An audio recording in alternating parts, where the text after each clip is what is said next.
En estos tiempos de mucha gripa, más vale prepararnos de antemano. Como pueden ver, aquí les estoy mostrando naranja, cebolla morada, limón. Por este lado tengo cúrcuma y un jengibre que ya se me estaba yendo al más allá. Y 10 ajitos pequeños. 10 porque no tenía más. También le vamos a estar poniendo pimienta molida. Pero también le vamos a poner eucalipto y miel. Esta no es toda la miel que le voy a poner, le voy a estar poniendo otro poquito más y ahorita les enseño cómo va a ir quedando.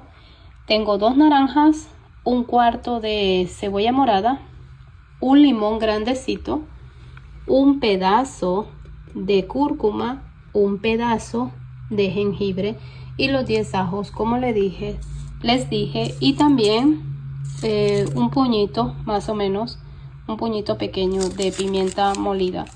Yo le voy a poner unos 8 sobres, o si no es que 6, ya depende como uno lo quiera.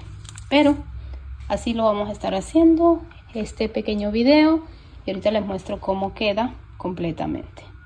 Y pues así quedó el jarabe con los ingredientes que ya les mencioné y les mostré anteriormente. La miel siempre yo la uso hasta que cubra los ingredientes que le he puesto. Y la verdad que este ya empezó a soltar sus jugos. Está el eucalipto, cúrcuma, jengibre, cebolla, pimienta negra, el ajo, la naranja, el limón. Y bueno, a prepararnos, que nada nos cuesta. Este es un jarabe para la tos, resfriados o dolores articulares. Hasta pronto, bye bye.